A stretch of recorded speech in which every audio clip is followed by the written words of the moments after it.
Caption Series Presentation.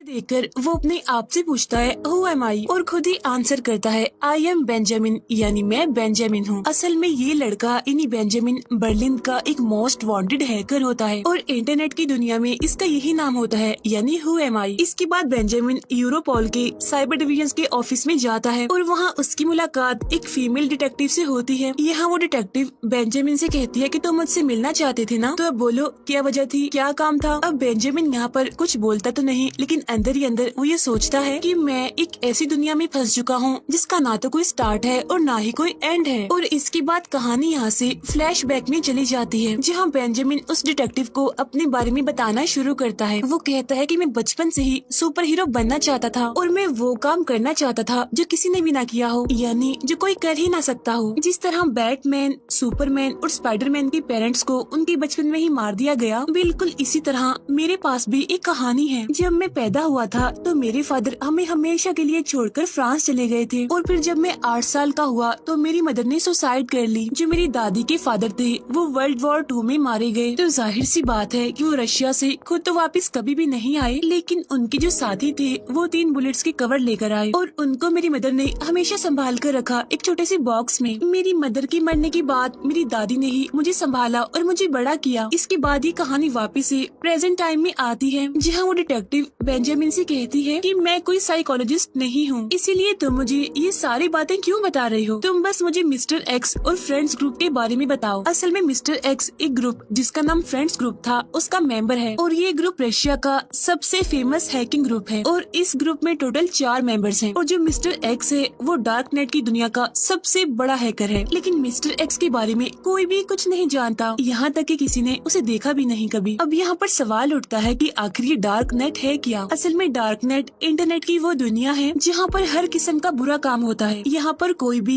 किसी को भी ट्रैक नहीं कर सकता। इसके बाद बेंजामिन उस डिटेक्टिव से कहता है अगर आप मिस्टर एक्स को पकड़ना चाहती हैं तो मेरी बातों को गौर से सुनना होगा। वो बताता है कि मैंने 14 साल की उम्र में कंप्यूटर चलाना शुरू कर दिया, जहाँ पर मैंने फर्स्ट टाइम किसी सिस्टम को हैक किया और मुझे इंटरनेट की इस दुनिया का पता चला, यानी डार्क नेट का, जहाँ पहली बार मुझे एहसास हुआ कि मैं किसी काम में जीनियस हूँ। जहाँ एक तरफ पूरी दुनिया इंटरनेट पर अपना टाइम वेस्ट कर रही थी, वहीं दूसरी तरफ इंटरनेट की वो दुनिया जिसे डार्क नेट कहा जाता है, मैं वहाँ पर अपनी अलग ही पहचान बना रहा था। मैं दिन रात कंप्यूटर पर बैठा काम करता रहता था। अब वैसे तो यहाँ पर यानी इस दुनिया में बहुत सारे हैकर्स हैं, लेकिन जो मेरा फेवरेट था, जो मेरा हीरो था, वो सिर्फ एक ही था और वो था मिस्टर एक्स। क्योंकि मिस्टर एक्स के बारे में कोई कुछ नहीं जानता। वो कहाँ से कहाँ पर बैठकर अपने सिस्टम को ऑपरेट करता है, कुछ भी नहीं, लेकिन वो सभी हैकर्स के लिए रोल मॉडल है। अब यहाँ पर हमें मिस्टर एक्स के 3 रूल्स भी पता चलते हैं। पहला ये कि कोई भी सिस्टम सेफ नहीं है और इसीलिए आप हमेशा वही काम करें जो इम्पॉसिबल हो और साइबर की दुनिया पर इन साइबर स्पेस में एंजॉय करो, मस्ती करो। फिर बेंजामिन आगे बताता है कि मुझे पिज्जा डिलीवरी का काम करना पड़ता था और एक रात जब मैं पिज्जा डिलीवर करने के लिए कुछ स्टूडेंट्स के पास गया तो वहाँ पर मैंने एक लड़की को देखा जिसका नाम मरी था। मरी कभी मेरे साथ ही पढ़ती थी और मैं उसे पसंद करता था। वो मेरी फ्रेंड भी थी, लेकिन उस टाइम उसने मुझे नहीं पहचाना। वो सारे स्टूडेंट्स एग्जाम्स की तैयारी कर रहे थे, लेकिन एग्जाम में मरी की तैयारी नहीं हुई थी, तो इसकी वजह से वो फेल हो सकती थी और मैं मरी की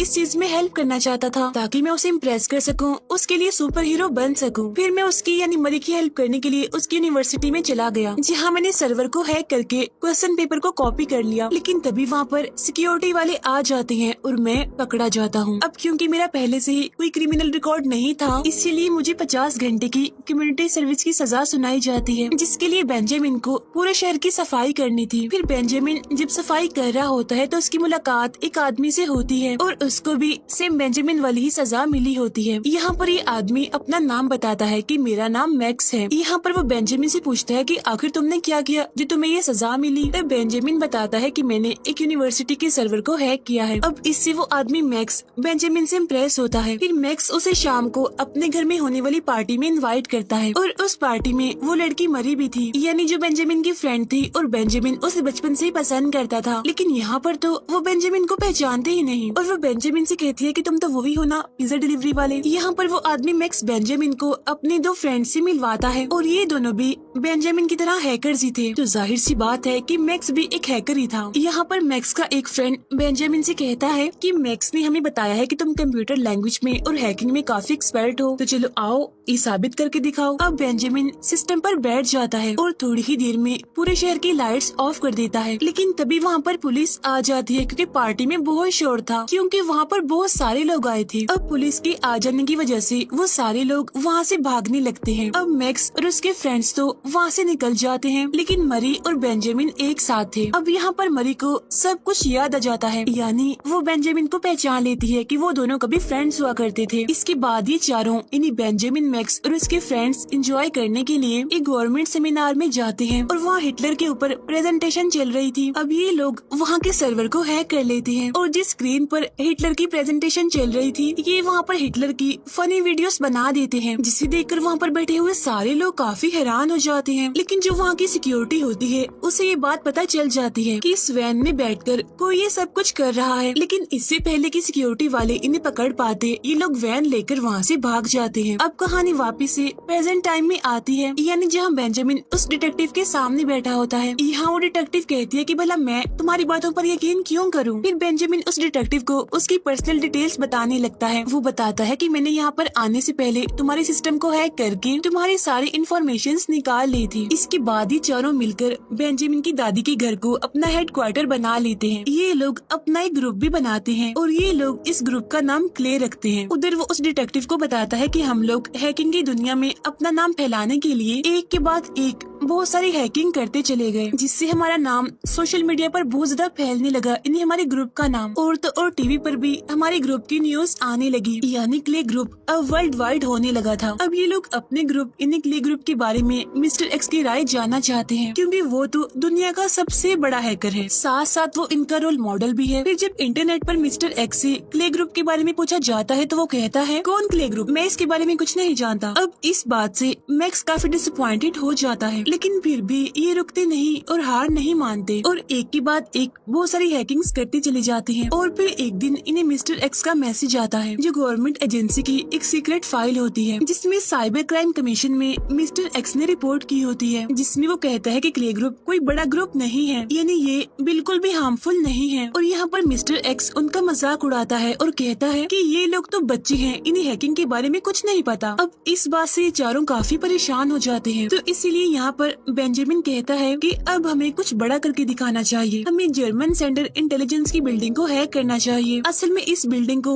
बहुत सारे हैकर्स ने हैक करने की कोशिश की होती है, लेकिन आज तक कोई भी इस काम में कामयाब नहीं हुआ है और अब इसीलिए चारों इस काम के लिए एग्री हो जाते हैं। और नेक्स्ट डे ये उस जगह पर जाते हैं जहाँ पर बिल्डिंग का कचरा फेंका जाता है और वहाँ ढूंढने पर इन्हें कुछ फाइल्स मिल जाती हैं और इन फाइल्स में बहुत सारे ईमेल आईडीज होती हैं। ये उन ईमेल्स पर मैसेज करके सिक्योरिटी कोड हासिल कर लेते हैं और इस तरह से वो जर्मन सेंटर इंटेलिजेंस की बिल्डिंग में घुस जाते हैं, जहाँ बेंजामिन इनके सर्वर को हैक करके सारा डाटा कॉपी कर लेता है। साथ साथ ये वहाँ पर मौजूद सारे प्रिंटर्स को भी हैक कर लेते हैं, इसीलिए उन सभी प्रिंटर्स में से एक ही प्रिंट निकलता है जिस पर इनका लोगो बना हुआ था और एक लाइन लिखी हुई थी, Clay was here, no system is safe. अब बिल्डिंग को हैक करने के बाद ये सभी पार्टी कर रहे होते हैं, जहाँ बेंजामिन दिखता है कि मैक्स और मरी एक साथ हैं। अब ये देखकर बेंजामिन को काफी बुरा फील होता है, क्योंकि वो तो मरी को पसंद करता है, इसीलिए वो नाराज होकर वहाँ से चला जाता है और इसीलिए वो बिल्डिंग का चुराया हुआ सारा डाटा मिस्टर एक्स को सेंड कर देता है। नेक्स्ट डे बेंजामिन के साथी उससे मिलने आते हैं, जहाँ पर बेंजामिन मरी वाली बात पर मैक्स से लड़ने लगता है। लेकिन तभी टीवी पर न्यूज आती है कि कल रात जर्मन सेंटर इंटेलिजेंस के अंदर कुछ हैकर्स ने सीक्रेट फाइल्स को चुरा लिया है और साथ साथ उन्होंने एक आदमी को भी मार दिया है और ये आदमी फ्रेंड्स ग्रुप का मेंबर भी था और जर्मन सेंटर इंटेलिजेंस के लिए काम भी करता था और फ्रेंड्स ग्रुप की सारी इन्फॉर्मेशन उस डिटेक्टिव को भी दिया करता था। असल में बेंजामिन ने जो फाइल्स मिस्टर एक्स को सेंड की थी, उससे मिस्टर एक्स को ये बात पता चल गई कि ये आदमी इन जो फ्रेंड ग्रुप का मेंबर है, असल में ये एक एजेंट है, इसीलिए वो फ्रेंड्स ग्रुप की सारी इन्फॉर्मेशन डिटेक्टिव को दिया करता था। इसीलिए मिस्टर एक्स ने उसका मर्डर कर दिया और साथ साथ उन फाइल्स को भी वहीं पर छोड़ दिया, ताकि मर्डर ग्रुप का सारा इल्जाम क्ले ग्रुप पर लग जाए। हालांकि मर्डर तो मिस्टर एक्स ने करवाया था। अब इस बात से बेंजामिन के तीनों दोस्त काफी हैरान होते हैं, क्योंकि वो तो इस बारे में कुछ नहीं जानते थे कि ये मर्डर किसने किया, क्यों किया और कैसे किया। इसीलिए वो बेंजामिन पर शक करते हुए उस पर चिल्लाते हैं। वो कहते हैं कि हमने भला क्या डिसाइड किया था कि हम सिर्फ क्यूआर प्रिंटर्स को ही हैक करेंगे, लेकिन देखो तुमने क्या किया, सब गड़बड़ कर दी। और देखना, अब हम सब फंसेंगे। तो बेंजामिन कहते हैं कि ये मैंने सिर्फ अपने लिए नहीं किया बल्कि तुम सबके लिए किया है, ताकि हैकिंग की दुनिया में हमारा नाम हो सके। तब बेंजामिन कहते हैं कि अगर हमें बचना है तो हमें मिस्टर एक्स का पता लगवाना होगा। हमें जानना होगा कि उस चेहरे के पीछे असली चेहरा किसका है, क्योंकि मर्डर हमने नहीं मिस्टर एक्स ने किया है। अब खुद को बेकसूर साबित करने के लिए बेंजामिन मिस्टर एक्स से कांटेक्ट करता है, जिसके लिए इन लोगों को पब्लिक नेटवर्क का यूज करना पड़ता है। यहाँ पर बेंजामिन मिस्टर एक्स से कहता है कि जो डाटा मैंने तुम्हें सेंड किया था, तुमने उस डाटा को रशियंस को बेच दिया, इसीलिए गवर्नमेंट ने फ्रेंड्स ग्रुप और क्ले ग्रुप को टेररिस्ट ग्रुप कह दिया है। हम ये जानते हैं कि तुम फ्रेंड्स ग्रुप के मेंबर हो और अब हम भी इस ग्रुप को ज्वाइन करना चाहते हैं। अब यहाँ पर हम एक बात जान पाते हैं कि मिस्टर एक्स असल में यूरोपोल पर अपना कंट्रोल हासिल करना चाहता है। यूरोपोल असल में एक एजेंसी है और इसके बारे में मैंने आपको मूवी के स्टार्ट में भी बताया था। यहाँ पर मिस्टर एक्स बेंजामिन को एक चॉइस देता है और कहता है कि अगर तुम हमारे ग्रुप को ज्वाइन करना चाहते हो तो तुम्हें यूरोपोल के सिस्टम में एक ट्रोजन इंस्टॉल करना होगा। ट्रोजन असल में एक वायरस है और इसे हॉर्स प्रोग्राम भी कहा जाता है और ये अपने असली कंटेंट को छुपाता है ताकि यूजर को बेवकूफ बनाया जा सके कि ये फाइल हार्मफुल नहीं है और ये लकड़ी से बने छोटे से घोड़े के जरिए काम करता है। लेकिन इतनी ही देर में वहाँ पर पुलिस आ जाती है, लेकिन इससे पहले कि पुलिस उसे पकड़ पाती, बेंजामिन वहाँ से भाग जाता है। फिर ये लोग यूरोपोल के अंदर घुसने की कोशिश करते हैं, यानी जहाँ पर इन्हें उसी वायरस यानी ट्रोजन को इंस्टॉल करना है। इस कोशिश के दौरान मैक्स के हाथ पर चोट लग जाती है, लेकिन तभी वहाँ पर बेंजामिन को विजिटिंग पास मिल जाता है और तब बेंजामिन उसे उठाकर पहन लेता है और वो गार्ड से कहता है कि अंदर मेरा वॉलेट रह गया है, मुझे उसकी जरूरत है, इसीलिए मुझे उसे ढूंढना होगा। अब बेंजामिन अंदर जाता है और उस सिस्टम में ट्रोजन इंस्टॉल करके यूरोपोल के सर्वर पर अपना कंट्रोल हासिल कर लेता है। नेक्स्ट डे बेंजामिन वो ट्रोजन मिस्टर एक्स को देता है, लेकिन बेंजामिन ने इस ट्रोजन के अंदर एक और ट्रोजन लगा दिया होता है, जिसे मिस्टर एक्स जैसे ही उस सिस्टम में एंटर करेगा तो दूसरे ट्रोजन से पता चल जाएगा कि मिस्टर एक्स आखिर है कौन, वो कैसा दिखता है और वो कहां से अपने सिस्टम को ऑपरेट करता है। लेकिन अनलकीली मिस्टर एक्स को इस बारे में पता चल जाता है, इसीलिए वो इस ट्रोजन को एक्सेप्ट नहीं करता और फिर वो बेंजामिन की वेब कैम से उसकी पिक्चर बनाकर इंटरनेट पर अपलोड कर देता है। लेकिन तभी वहाँ पर रशियन माफियाज आ जाते हैं और ये वही रशियंस होते हैं जिन्हें मिस्टर एक्स ने वो डाटा सेल किया होता है और अब ये लोग बेंजामिन को मारना चाहते हैं। अब बेंजामिन वहाँ से भागता है और भागकर उसी होटल में जाता है जहाँ पर उसके तीनों फ्रेंड्स उसका इंतजार कर रहे हैं। लेकिन बेंजामिन जब होटल के रूम में जाता है तो देखता है कि उसके तीनों फ्रेंड्स तो मारे गए हैं। अब ये वही सीन है जिसे हमने मूवी के स्टार्ट में भी देखा था, यानी जहाँ पर बेंजामिन खुद से पूछ रहा था हु एम आई, और अब कहानी यहाँ से प्रेजेंट टाइम में वापस आती है, यानी जहाँ पर बेंजामिन उस डिटेक्टिव को अपनी ये कहानी सुना रहा था। यहाँ प्रेजेंट में बेंजामिन उस डिटेक्टिव से कहता है कि मैं किसी भी कीमत पर मिस्टर एक्स को दुनिया के सामने लाना चाहता हूँ, क्योंकि उसने मेरे सारे फ्रेंड्स को मार दिया है और अब वो मुझे भी मारना चाहता है। तो वो डिटेक्टिव उसे कहती है कि ठीक है, लेकिन तुम ये सब कुछ कैसे करोगे? तब बेंजामिन कहता है कि मैं मिस्टर एक्स के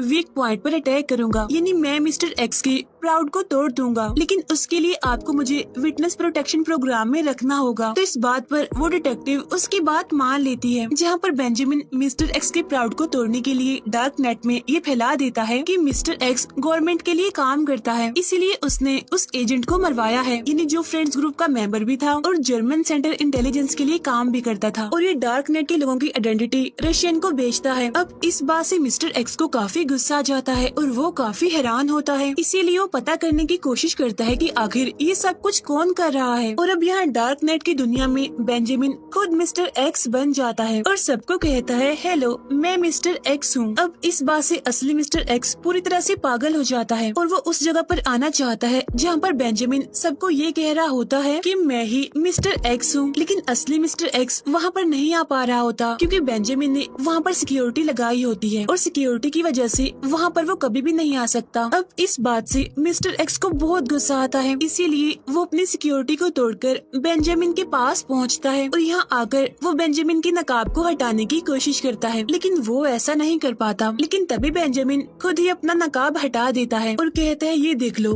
मैं बेंजामिन हूँ, लेकिन अब मैं ये भी जान गया हूँ कि तुम कौन हो। असल में यहाँ पर मिस्टर एक्स की आइडेंटिटी का पता चल जाता है, यानी ये एक अमेरिकन है जो न्यूयॉर्क सिटी में रहता है। ये 19 साल का लड़का है और FBI इसे अरेस्ट कर लेती है। यहाँ वो डिटेक्टिव बेंजामिन से कहती है कि अब तुम रेडी हो जाओ, क्योंकि कुछ ही टाइम के बाद तुम आजाद हो जाओगे, तुम्हें एक नई जगह, एक नई पहचान मिल जाएगी। तब ये कहकर वो डिटेक्टिव वहाँ से जाने लगती है, लेकिन तभी उसे बेंजामिन के हाथ पर चोट का निशान दिखाई देता है। और अब यहाँ पर उस डिटेक्टिव को शक होता है बेंजामिन पर, क्योंकि ये निशान वैसा ही था जैसा मैक्स के हाथ पर भी बना था। यानी जब ये लोग यूरोपॉल के ऑफिस में घुसने की कोशिश कर रहे थे। अब वो डिटेक्टिव इस बात को इन्वेस्टिगेट करने के लिए वहाँ से निकलती है और वहाँ से वो सबसे पहले बेंजामिन के घर जाती है और वहाँ पर उसे मेडिसिन के कुछ रैपर मिलते हैं। इसके बाद वो सीधा जाती है मरी के पास और वो उसे बेंजामिन की पिक्चर दिखाकर उसके बारे में पूछती है। अब पहले तो यहाँ पर मरी बेंजामिन को पहचान ही नहीं पाती, लेकिन जब वो उसे उसका नाम बताती है तो मरी पहचान लेती है। वो कहती है कि हाँ, याद आ गया, ये मेरे साथ ही मेरे स्कूल में ही पढ़ता था, लेकिन बहुत साल हो गए हैं, मैंने इसे नहीं देखा। इसके बाद वो डिटेक्टिव सीधा उस डॉक्टर के पास जाती है जिसने बेंजामिन की मदर का ट्रीटमेंट किया था। यह डॉक्टर उस डिटेक्टिव से कहता है कि बेंजामिन की मदर को मल्टीपल पर्सनैलिटीज डिसऑर्डर था और उसकी मदर के अंदर 4 पर्सनैलिटीज थी, इसीलिए बाद में उसकी मदर ने सुसाइड कर लिया। तो वो डिटेक्टिव डॉक्टर से पूछती है क्या ये बीमारी बेंजामिन में भी हो सकती है, जिस पर वो डॉक्टर कहते हैं कि हाँ बिल्कुल हो सकती है, ऐसा पॉसिबल है। फिर वो डिटेक्टिव बेंजामिन की दादी के घर जाती है, जहाँ पर उसे वही छोटा सा बॉक्स दिखता है जिसमें उसकी दादा के वर्ल्ड वॉर 2 के गोलियों के कवर रखे हुए थे। और अब यहाँ उस डिटेक्टिव को सारी बात समझ आ जाती है, इसीलिए वो सीधा बेंजामिन के पास जाती है और उससे कहती है कि होटल के रूम में हमें एक भी डेड बॉडी नहीं मिली, यानी जो तुमने बताया था कि तुम्हारे फ्रेंड्स की डेड बॉडीज वहाँ से मिली थी, क्योंकि ऐसे कोई इंसान थे ही नहीं, एग्जिस्ट करते ही नहीं थे, और जो कुछ तुमने बताया वो सब कुछ तुम्हारी इमेजिनेशंस थी, और आज तक जो कुछ भी हुआ वो तुमने अकेले किया है, और तुम्हें विटनेस प्रोटेक्शन प्रोग्राम नहीं दिया जा सकता क्योंकि तुम मेडिकली फिट नहीं हो, और तुम्हें भी अपनी मदर की तरह मल्टीपल पर्सनैलिटीज डिसऑर्डर है, यानी ये एक तरह की बीमारी है, इसीलिए गवर्नमेंट का रूल है और मैं कुछ नहीं कर सकती इसमें। तो बेंजामिन कहते हैं कि नहीं, मैं बिल्कुल फिट हूँ, मुझे कोई बीमारी नहीं है, और अपनी मदर जैसी बीमारी तो मुझे बिल्कुल भी नहीं है, और आपने मुझे विटनेस प्रोटेक्शन का प्रॉमिस किया था। तो वो डिटेक्टिव कहती है कि आई एम सॉरी बट मैं कुछ नहीं कर सकती, ये गवर्नमेंट का रूल है। फिर वो डिटेक्टिव उसे सर्वर रूम में ले जाती है और 5 मिनट का टाइम देते हुए वो उसे कहती है कि तुम्हारे पास ये एक चांस है, तुम अपनी आइडेंटिटी को बदल सकते हो। अब बेंजामिन सर्वर रूम में अपनी आइडेंटिटी को बदलता नहीं बल्कि बिल्कुल ही खत्म कर देता है। इसका मतलब ये है कि बेंजामिन का कोई रिकॉर्ड, कोई पहचान नहीं है, और तो और उसका कोई वजूद भी नहीं है, वो तो एग्जिस्ट करता ही नहीं है। फिर वो डिटेक्टिव उसे अपनी गाड़ी में बिठाती है और एक जगह पर ले जाकर छोड़ देती है। नेक्स्ट सीन में हम देखते हैं कि बेंजामिन एक शिप पर होता है जहाँ पर उसके साथ मैक्स, उसके फ्रेंड्स और मरी भी होते हैं। असल में उस टाइम बेंजामिन ने उस डिटेक्टिव को कंट्रोल किया था और उसे ये मनवाया था कि उसे कोई भी बीमारी नहीं है, यानी असल में उसने अपने दोस्तों को यानी अपने रूपों को बचाने के लिए ऐसा किया था। जी हाँ बिल्कुल, बेंजामिन को भी अपनी मदर की तरह ही मल्टीपल पर्सनैलिटी डिसऑर्डर था, यानी मूवी में जिसको भी हमने देखा वो बेंजामिन के रूप ही थे। और इसी सस्पेंस के साथ ये मूवी यहीं पर एंड हो जाती है। Thank you for watching.